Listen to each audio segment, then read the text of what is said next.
Muito boa noite, sejam bem-vindos a mais um programa 10 Andamentos, emissão do dia 21 de julho de 2026. Hoje estou aqui na companhia do andamento aqui também do programa, o GT, o João Tiago, e temos aqui um grande amigo nosso, convidado, também da geração de 1980, aqui de Alcobaça, José Rafael. Boa noite, bem-vindo. Boa noite, obrigado. Um gosto de estar aqui com vocês, dois amigos. Então, vamos aqui direcionar o programa de hoje um bocadinho para ti, obviamente. Estás aqui aqui num programa de músicos, mas com uma faceta que tu tens hoje em dia de diretor, presidente da Academia de Música de Alcobaça, da ABA, e também o diretor do Festival Cister de Música, e também já estás cada vez mais habituado a lidar com músicos, na parte da produção, na parte da gestão. E achamos que era importante termos aqui também esta perspectiva, uma vez que também agora vai começar o Cister Música, no próximo fim de semana, e gostaríamos de falar aqui um bocadinho contigo, uma toada assim mais descontraída, sobre o teu percurso e até chegares aqui onde estamos hoje em dia. Portanto, acho que a primeira pergunta que eu tenho aqui, assim, digamos, desenhada para te perguntar é, portanto, sendo tu aqui de Alcobaça e da nossa geração, minha e do GT, a pergunta que faz obrigatória é: porque é que nunca estudaste música? Ou nunca nunca estudaste, não? Não. Mas... Quer dizer, estudei música no quinto e no sexto ano com a professora Ercília Vicente. Isso não Conta. Aprendi flauta com a professora Ercília Vicente. Pode contar. Pode contar, eu acho que pode contar. Nunca lhe dei muito uso, mas aprendi. Não, mas eu percebo a pergunta. Na altura, realmente, que nós fomos crescendo, havia aqui uma efervescência grande. Muitos dos nossos amigos em comum estão relacionados com a música, tiveram bandas. Saudosos tempos do Bar Band, quando tínhamos 15, 16, 17 anos, para nós, para a nossa geração, com o concurso de música moderna, com muitos concertos a existirem aqui à nossa volta, nas aldeias, mesmo em Alcobaça. Mas, efetivamente, eu acabei por nunca ter nenhuma banda. Quer dizer, havia daquelas bandas sem instrumentos, tínhamos, não é? Cantar por cima. Lembro que uma vez fizemos uma versão incrível sobre uma música dos Censurados, eu e mais uma malta do 7º, 8º ano, por aí. Okay. Havia gravações disso, eu lembro-me de vir em casa do Yuri. Isso. Portanto, com o Sr. Armando Simões também. Isso. E então, mas acabei porque nunca enverdar por aí. Ainda que tenha desde sempre tido a música ao meu lado, não é? Sempre foi um caminho Isso é inegável. Sempre na ótica do utilizador, vamos brincar assim. Mas isso é uma coisa que eu, como músico e como teu amigo, sempre valorizei muito, porque apesar de sempre te vi muito ligado à música, sempre foste consumidor de festivais, a malta encontrava-se muito em concertos, né? Toda a malta, a gente sabia que se a gente fosse ao Pedra Rock ou qualquer lado, talvez lá de certeza, ou até quando éramos mais novos, nos festivais de verão, Sudoeste e grandes concertos que havia, eras grande consumidor e eras público, né, no fundo. Olha, então retomando, se calhar, essa altura, tens assim algum tema que gostasses de partilhar aqui connosco? Essas épocas da adolescência? Sim, até um bocadinho mais tardio do que propriamente a adolescência, mas há aí uma banda que marca muito a nossa geração e nós ainda somos do tempo em que havia uma certa rivalidade no gosto. Havia o rock versus o Britpop versus o techno e tal. Na escola era muito marcado isso. Okay. Os tribos eram muito vincadas. Era. Estava isolado no jazz. Exato. Nunca tiveste companhia nesse ponto de vista. Tinhas. Mais tarde tive. Mas punha na garganta essa mais grande banda. Mais tarde, mas eu comecei a ouvir, no 8º ano não tinha ninguém. Eu estava completamente bullying. Ninguém gostava de mim. Ainda por cima eu punha as músicas na caminhonete do Sr. Adão, levavam cassetes para pôr. Claro, que eras insultado. Mas na altura em que toda a gente ia à casa de banho, não é? Se calhar. Estás à vontade. Saudou o Sr. Adão, eu ia lá as cassetes de jazz e o pessoal começava a ralhar comigo. Não, trouxeram alguma coisa. Tentaste educar. É verdade, tentei influenciar. Não, mas qual é aquilo que eu gostava de trazer aqui convosco? Obviamente que a banda que eu estou a falar, os Pixies, foi fundamental, acho eu, para muita gente, e eu tive desde sempre uma predileção especial pelo Frank Black, nas suas diversas fisionomias, Frank Black, Black Francis, Pistoleros. É sempre o mesmo gajo, Charles Thompson da Ford. Mas ele nos Pixies chama-se Black Francis, não é? Era. Okay. E depois assume o nome Frank Black Black e depois volta a solo, com os pistoleiros. Muito, mas tenho mais ou menos e depois volta a fazer uma coisa, volta a lançar coisas em nome dele, de Black Francis. Bem, então, mas o álbum... Já agora, pode ser vocês dois, vocês conhecem melhor esse estilo que eu e consumiram mais isso que eu. Eu vejo um bocado, às vezes posso ver o Frank Black um bocado como o Sting, né? A Police e a Solo, vocês gostam mais do... Quer dizer, com a devida comparação, obviamente, mas percebem o que quer dizer. Vocês gostam mais do... Eu gosto mais do Sting a Solo do que do Police, por exemplo. Mas também acho que é óbvio. Eu acho que eu percebo a comparação, porque são dois ícones, mas... Os Pixies têm uma força muito maior que o Frank Black alguma vez terá. Ou teve. O que acontece... E se calhar os Police também, a nível... Sim, pronto, mas... E os Pixies, dos 4 primeiros álbuns, até o Trompe le Monde, e depois o Bossa Nova, penso que é essa a ordem. O último é o Bossa Nova, antes deles terem terminado, meados nos 90. Até aí, e depois o Frank Black faz aqueles anos todos. A grande questão para mim é que eu, com o João de Carvalho, fomos ver uma vez um concerto, uma das primeiras vezes que o Frank Black vem a Portugal, à Aula Magna, e ele vem tocar músicas pela primeira vez dos Pixies, e foi qualquer coisa de surreal. Então isso criou ali uma ligação emocional ainda mais forte. E então a música é de um álbum chamado Teenager of the Year, e a música é o Abstract Plane. I Wanna Live in an Abstract Plane. Vamos a isso. Força. Aqui, Frank Black está aqui.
Temos aqui o nerd da economia que ouvia Black Francis. É engraçado como mesmo tu falavas que havia muito essa clivagem entre tribos, entre as tribos na escola, mas o facto é que sendo os nerds, ou seja, ou fossem os gajos do desporto, ou fossem os repetentes, ou fossem os betings, ou o que seja, toda a gente consumia música. Isso era uma coisa certo, boa. E alinhavam-se pela música que consumiam, nem tanto pela lógica desses rótulos que agora lhe deste antes, era mais até pelo estilo de música que ouviam, e havia essa... Acho que até era sadio ter alguma rivalidade. É engraçado, porque tu foste para o terceiro agrupamento, para a economia, seguiste esse caminho dos números e das matemáticas, durante muitos anos estiveste em Lisboa, ligado à área financeira, e depois acabas, ligado à área financeira da banda de Alcobaça, mas agora com um ônus completamente diferente e se calhar com uma inclinação também para a gestão cultural, que estás a tirar agora pós-graduação também. E como é que vês esta nova, se calhar, aproximação? Eu sei bem o que é que tu sentias em relação a Lisboa, portanto não temos que entrar por aí. Não tem a ver com isso, acho que tem mais a ver com uma lógica de percurso. Eu estudei economia com muito gosto, ainda hoje gosto muito, é uma área da minha formação, mas é também aquilo onde eu me sinto à vontade, vamos dizer assim. Tive o meu percurso em Lisboa, tudo certo, e há uma dada altura que uma pessoa completamente fundamental na ABA e na banda de Alcobaça, o Rui Moraes, me convida para fazer parte dos órgãos sociais, portanto estamos a falar se calhar 2010, 2011, e depois mais tarde, já em 2016, há esse convite mais formal, numa altura em que eu também gostava de voltar e de regressar à Alcobaça, para ter essa responsabilidade da direção financeira da banda, ou da Academia de Música, como toda a gente se refere, ainda bem que é uma grande escola que nós temos de ensino artístico especializado aqui, não só em Alcobaça, mas aqui nos concelhos vizinhos de Rio Maior, Nazaré. É um percurso giro, porque eu ao mesmo tempo que fui, este meu gosto pela música também levou-me de algo mais visceral, acho eu, ou mais disruptivo, mais forte com a adolescência. Depois a idade leva-me a conhecer outras coisas e de repente dou por mim num mundo completamente clássico, que eu não tinha tido contacto regular. E isso foi uma descoberta incrível. Eu desde essa altura, portanto estamos quase a fazer 10 anos, passei a ser um frequentador assíduo. Quando vocês conhecem-me, quando me meto nas coisas gosto de me envolver, e então tenho centenas de concertos até hoje, e é muito giro perceber que não se percebe nada. Que é quer dizer, perceber no sentido, a música impacta, como é óbvio, mas há tantas subtilezas, há tantas formas diferentes de ouvir, de contexto, que todo... Há um processo incrível de crescimento. Nem sequer estou a falar de conhecimento técnico, estou a falar apenas da forma de ouvir ou de te relacionares com a música. E cada vez que tens uma audição de eu, por exemplo, adoro os concertos, tenho uma relação muito próxima com Cós. O meu pai era de lá. E adoro os concertos do Sister Música em Cós, por exemplo. É das coisas mais emblemáticas para mim do festival, por causa desta relação também emocional. Claro. O que é que o Sister Música sempre fez em Cós? Ensembles vocais, música sacra. E há uma aura especial. É um sítio onde nós vamos... O local é muito bonito também, por isso. É toda a envolvência. É a experiência. A acústica é incrível. Eu, se calhar, hoje já posso dizer isto com alguma propriedade. Há 5 anos atrás, há 10 anos atrás, ouvi as pessoas dizer e percebi, um dia hei de perceber o que é aquilo. Porque é que é importante a reverberação, ou porque é que é uma coisa mais seca. Agora, o meu conhecimento técnico não decorre da experiência, não... Neste momento sentes-te mais agente cultural ou ainda o gajo da economia? Sentes que o que é que... Depende de quais são os sapatos que eu tenho calçados. E o chapéu que tens que pôr, não é? Exato. Eu, acima de tudo, hoje tenho uma responsabilidade que é muito mais transversal, desde há uns anos esta parte. E voltando a falar, porque acho que é mais do que justo a referência ao Rui Moraes e ao grande trajeto que ele está a fazer em Lisboa, e assim um gestor cultural de primeira linha.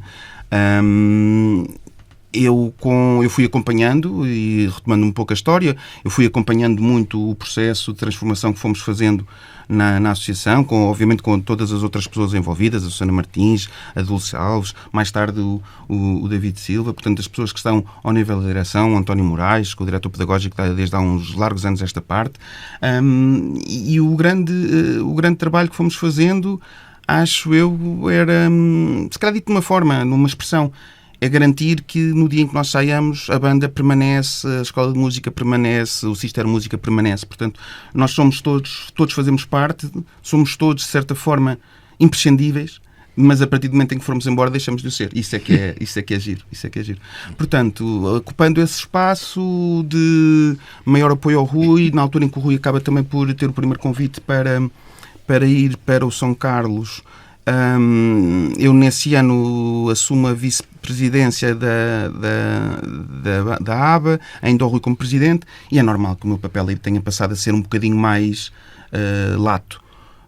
Também coincide com um momento muito importante para a Associação nos últimos anos, que foi a candidatura à DG Artes 2022, feita em junho de 2022, e que lançou as bases de um concurso, um apoio sustentado, que está agora a terminar, 23, 26, e que felizmente renovámos, 20, 27, 30, e eu aí, depois com o lançamento do Festival da Ópera de Óbidos, mesmo depois, um pouco mais tarde, na área do Sister Música, assumi responsabilidades adicionais.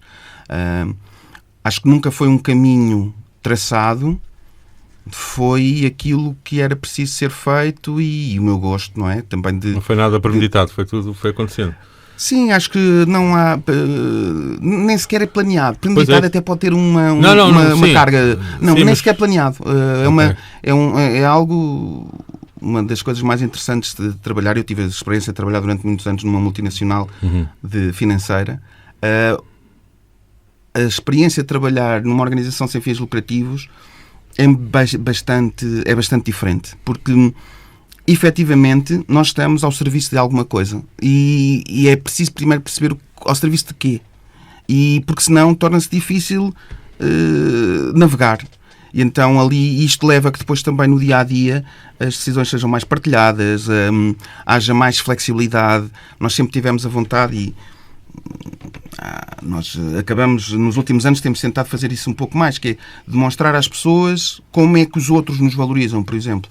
O relatório da DG Artes que nos dá DG Artes é a Direção-Geral das Artes, para ser mais claro. Este relatório de 2025 que nos permite a renovação automática é um relatório de 15 páginas extremamente elogioso a toda a estrutura, em que nos posiciona como um ator-chave, nós, obviamente a ABA, e o Sister Música, o Festival da Ópera de Óbidos, e o Gravíssimo, e uma coisa que chamamos PANCA, que é o Plano de Ação, Mediação Cultural e Artística, que no fundo é juntar todas as dinâmicas da ABA, desde os projetos para a comunidade, liderados pela Dalila Vicente, até ao ensino artístico especializado, com uma componente artística. Isso é, portanto, estas pessoas, quando nos valorizam e dão este tipo de feedback, torna-nos ainda mais confiantes do que estamos a fazer.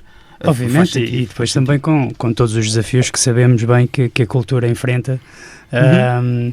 E é também interessante ver, conhecendo o teu caminho e quando te envolves no espectro político muito cedo, e depois agora acabas por estar de um lado em que tens que e que será um setor que combate muito com a política, porque sabemos nós enquanto músicos, sabes tu, enquanto agente cultural, que a cultura acaba por ser muitas vezes um parente pobre no meio de tanta coisa que há para governar no país. É mais descartável logo. Quando alguma coisa corre mal, pronto, a cultura, tira-se logo o dinheiro e vamos dividir para o resto. Foi assim no Covid, né?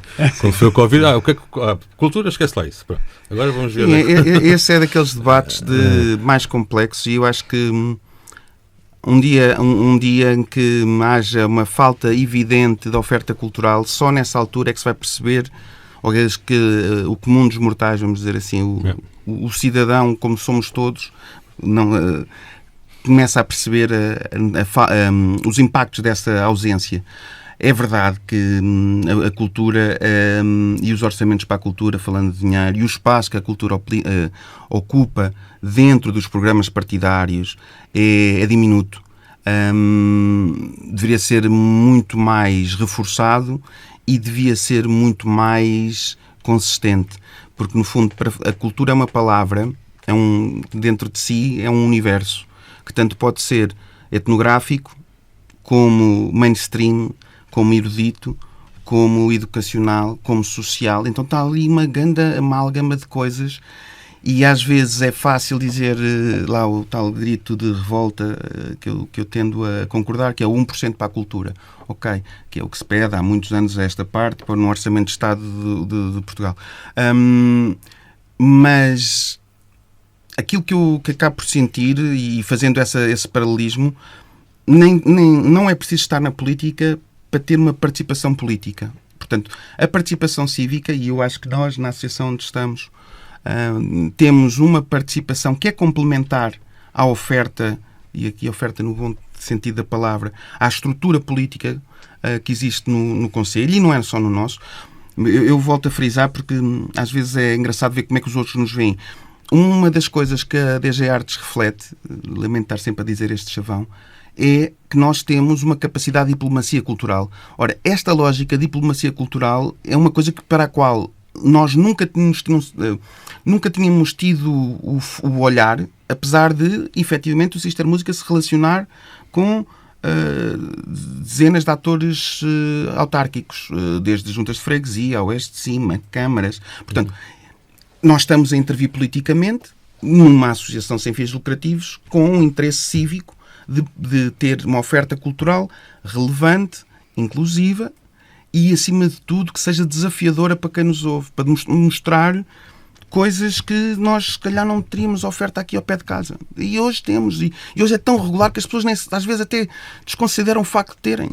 Porque está sempre. Então, está sempre, eu vou lá para amanhã. Amanhã também vai haver. É isso. O pessoal fica mal habituado. Quando deixar de haver...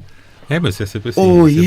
Foi malandro e tal, e depois assim, aquilo, e foi a DG Artes que tirou, e foi o Zé Carlos. Mas olha, estavas a falar do Rui, e pronto, o legado que o Rui deixou é incrível. Incrível. Mas tu agora assumindo um bocado o papel, entre aspas, que o Rui tinha, e com outras dinâmicas, obviamente, também és outra pessoa, não é? Quais são, assim, as maiores transformações que achas que tu trouxeste ou que pretendes trazer ou diferenças ou novidades que tenham ocorrido desde que tu assumiste isso? Olha, eu acho que não. Isto até foi algo que foi muito... que eu fiz, tive muito gosto em frisar bastante quando decidi... Mais Pixies para todos. Candidatar-me Pixies e dos álbuns antigos. Exato. Não, mas foi dizer, quando decidi que fazia sentido ser candidato a presidente ali da ABA, é que, acima de tudo, era uma lógica de continuidade. E, efetivamente, eu hoje, sendo presidente da associação, estou exatamente na mesma posição que o Rui teve durante 20 anos. O Rui fez crescer e, acima de tudo, tinha uma lógica estratégica fortíssima, aproveitando muitas oportunidades e criando redes. Eu acho que o meu principal contributo, e isto também está dentro daquilo que eram os objetivos da minha vinda para cá, foi tentar ajudar a estruturar a associação, a dar-lhe uma dinâmica mais departamental, hierarquizada, pronto, isto de um ponto de vista de gestão, trazer os bons princípios de gestão, de orçamentação, de controle de custos, pronto, esta dinâmica mais administrativa. Depois, ainda um bocadinho neste contexto, isto é um processo partilhado, portanto isto não é uma coisa que começou ontem ou em 2026 ou 5. Tem a ver, por exemplo, em relação aos festivais, eu acho que é um bocadinho esta dinâmica de tentar criar um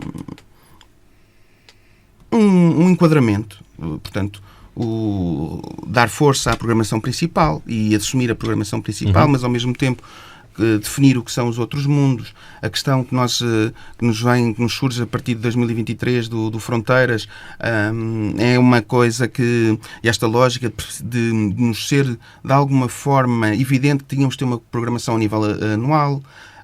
A questão do Bosque, por exemplo, é uma coisa que me é mesmo muito querido, porque e nós finalmente estamos a ver um retorno evidente desta aposta no Bosque, que só vem confirmar coisas que acho que são um bocadinho evidentes. A programação regular, as pessoas sabem o que podem contar. Elas sabem que durante aquele período vão ser desafiadas, até podem não saber o que é que vão ver, mas vão ser desafiadas com alguma coisa. Depois acreditam um bocadinho na curadoria, e nós sentimos isso. Com a chancela Sister Música, há muitas pessoas, ou algumas, acredito eu, ou acreditamos nós, que tendo este carimbo... Vem na boa. Aceitam vir, mesmo que seja uma coisa altamente desafiante. Exatamente. Pronto, e então, o que é que eu, tentando ser mais claro, acho que é um bocadinho nesta fase, foi em tempos tornar a coisa mais estruturada, a lógica da sustentabilidade, a lógica do enquadramento, do definir estrategicamente ou consolidar estrategicamente uma orientação. Nos dias de hoje, acho que o grande desafio passa por nós termos maior capacidade na área artística. Há coisas que gostávamos de fazer. Acho que hoje não temos vontade de fazer mais concertos. Temos vontade de fazer coisas diferentes, mais relevantes, vamos dizer assim. Abrir um pouco também o festival, acaba o Sister Música, não fechado nele próprio, mas... Sim, mas sempre com a lógica clássica, obviamente. Como o centro. Eu, quando digo isto, é fazer espetáculos orquestrais diferentes, fazer outro tipo de apresentação, ensembles vocais com, se calhar, uma caravana internacional, dar uma dimensão de que... marcar. Nós assumimos muitas vezes que o Sister Música é o maior festival de música erudita do país. Isto, basicamente, por duas coisas, porque nós trabalhamos durante 5 a 6 semanas, dependendo do ano, fazemos 5, 6, 7 orquestras e no cômputo geral temos quase 50 concertos. Portanto, há de facto uma dinâmica grande durante este período que não se esgota em Alcobaça, mas que vai a muitas freguesias, que vai a concelhos vizinhos. Fazemos uma coisa muito gira com o município de Porto Mós, que se chama Ciclo de Concertos em Meio Natural. Concertos na Fórnia, no Rimal. O Rimal, os concertos do Rimal são fixe. E agora há 2 anos que estamos a fazer no Barreiro Novo, em Telhados Grandes, portanto, mesmo no Sopé da Serra, contexto completamente diferente. Pronto, isso dá-nos gozo ter estas dinâmicas todas e antecipar, comunicar mais cedo, vender mais bilhetes. Pronto, são essas... sentido de inclusividade. Sim, é essa porque lógica. Lá está, a cultura não tem que se esgotar. Não tem que se esgotar no nosso concelho, nem aqui na cidade. E era interessante porque há muitos anos falávamos de Alcobaça, que partilhava a música com toda a gente, e daqui saíam projetos e saíam músicos. E com o tempo fomos vendo tudo isso a começar a desaparecer pontualmente. Sim. Continuamos a ter a mesma qualidade em termos de músicos, mas já não há aquela coisa de teres 10 bandas ao mesmo tempo na cidade, percebes? Pensarmos em projetos novos, aí mal está a aparecer, mas acho que certo. Mas não havia... Mas já não ferve, estás a ver? Não há aquela... Mas isso não é um tema de Alcobaça. No outro dia, já tem meses, se calhar, esta conversa, alguém dizia assim: vamos ali ao Billboard, aos 100 maiores bandas, não é? Sim. E vê quantas é que são bandas. São bandas, certo. Vê quantas é que são bandas. Certo. Tens os carcaças, que ainda conseguem andar, com muito respeito a quem tem um percurso grande. Depois tens solistas que vêm de um percurso anterior de banda, mas depois tens as bandas que são bandas com outro cariz, um cariz mais, se calhar, comercial, de uma lógica de boys band, poucas, e de repente é unitário. Portanto, se calhar o próprio conceito de banda é uma coisa que não é... Achas que a música se tornou um bocado egoísta nisso? Acho que a música se tornou como uma ferramenta de ascensão social.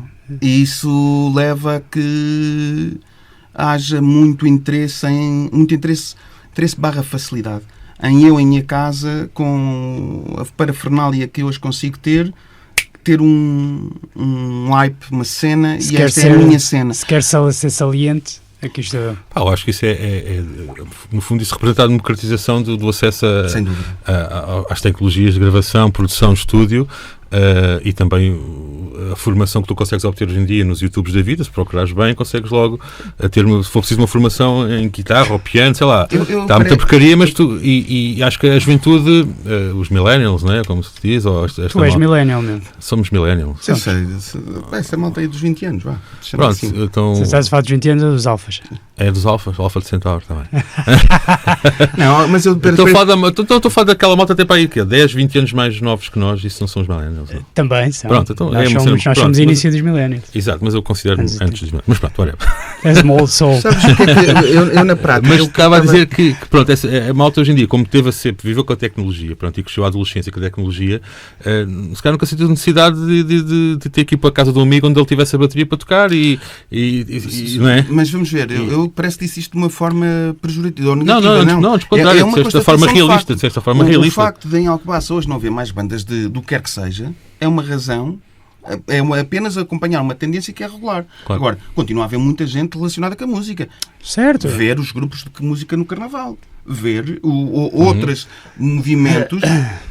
Ça depende o gosto não é como o outro. Mas acho que estamos a voltar um bocado aos tempos antigos. Vocês não sentem isso também? É fazer música com alguém, que eu presenciei já muitas vezes essa coisa a acontecer, embora não seja um dos intervenientes, é uma sensação incrível, não é? Deve ser. Eu vejo de fora que é. Portanto, essa outra dinâmica. Por isso é que muitas vezes... Tu já agora pegando nisso, quando começaste a ver isso, a presenciar isso, não é? E quando tu começaste também a ouvir música de outra maneira, quando começaste a presenciar processos de criação, ensaios, não, porque stresses de músicos, filmes de músicos, como aquele grande filme que tivemos, que ainda falámos aqui num programa, não sei se sabes desse programa. Acho que foi o João que trouxe aí umas perguntas e estava eu e o Alex aqui no programa, então falámos sobre um pianista. Não, falámos sobre, já não lembro da pergunta, acho que era qualquer coisa do género, qual é que era mais provável num concerto, se era de rock ou de música clássica, acontecer assim um filme qualquer, e o pessoal todo, o rock, porque o pessoal do rock é tudo drogados, não sei o quê, não, e depois eu falo, Alex, olha, lembras-te daquele célebre pianista, sim. assistir música. Mas dizendo aqui de princípio, eu sempre convivi com essa parte, eu lembro perfeitamente a primeira vez que vi alguém a tocar guitarra, o Come As You Are dos Nirvana numa garagem. Tinha 14 anos. E foi isso sim foi mind-blowing. É assim. Bom, fixe. É assim que a coisa... Agora, essa parte criativa, não tanto, mas como acompanhei, ou pelo menos estive próximo desde o princípio, nunca houve assim um momento de viragem. O que me fez ver diferente é valorizar cada vez mais a performance no direto, no live, o momento. Isso é... Então a música clássica vive disso como de pão para a boca, vamos dizer assim. Essa performance, esse concerto, que foi uma coisa inenarrável, porque o rapaz vinha para fazer 3 concertos connosco, esse do Sister Música, um russo, que basicamente se enganou no dia. Nós tínhamos um concerto esgotado e ele às 9 horas da noite estava a vir descansado a pensar que o concerto era amanhã. E o que ele fez foi completamente surreal. Que ele às 9 horas estava a entrar num hotel, às 9h15 estava a entrar na sala para ensaiar pela primeira vez com a pessoa com quem ia fazer um repertório lixado. O repertório de Rachmaninoff. O concerto começa às 10 da noite. Todos são Maria João Pires, não é? Que saca o... Não, João, foi uma cena... Pior que isso, foi pior. Não, ninguém sabia onde é que esta personagem estava, havia... Pronto. O que acontece foi um concerto incrível. Ele foi de uma intensidade, não tivemos uma reclamação de quem ficou. De quem se foi embora, mas de quem ficou, foi memorável. E ele faz o concerto no dia a seguir com uma orquestra e depois termina no Montebello em trio. Incrível. Agora, acontece, não é? Esse caso foi descuido, acho eu, ou desplicência. Já apanhámos outras situações, e comigo cá um bocadinho mais chatas. Acredito que sim. Não queres partilhar? Não. Mande mensagem privada. É isso, ok. Ouvimos mais uma? Sim, Zezinho, o que é que vai? Não sei. Aquilo que mandaste para a malta? Sim, eu gostava. Há 2 coisas muito giras que eu mandei, acho eu, 2 coisas que foram muito importantes para mim. Os Radiohead.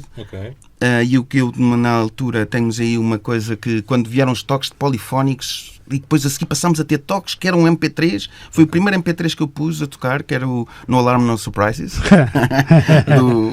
do Radiohead. Mas também tem aí outra coisa muito gira, que eu acho que liga bem, que é o Perry Blake, com o No Lullabies.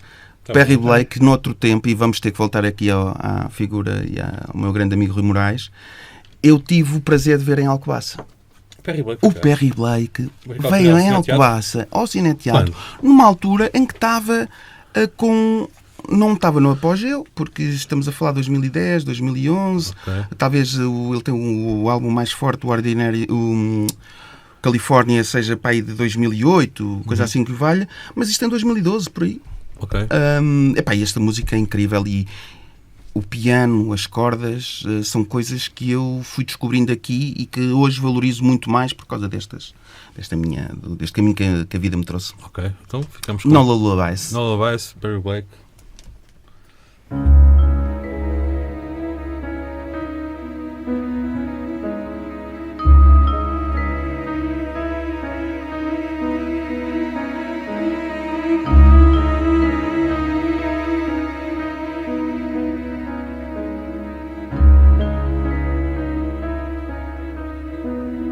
No star shining on you, April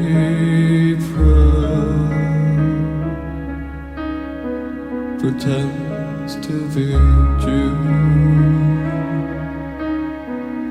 Come soon, swallowing lives of those much too young to die.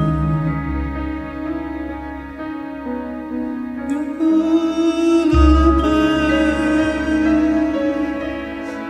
sing you to sleep. And as if he died, so they could keep.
Lullabies, oh lullaby,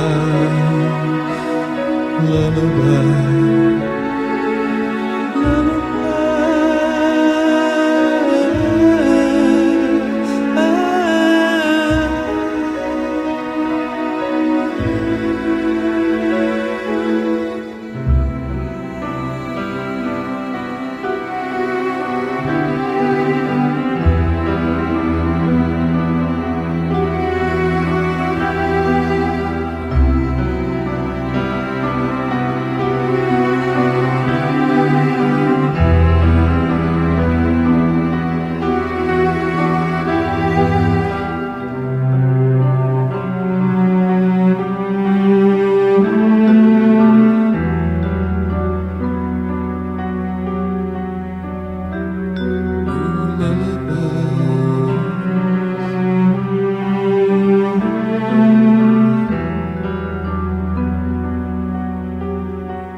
sejam bem-vindos mais uma vez aqui à Rádio Siesta. Estamos aqui do 10 Andamentos, aqui com o nosso amigo José Rafael e com o meu amigo GT, aqui também da mobília aqui da casa do programa.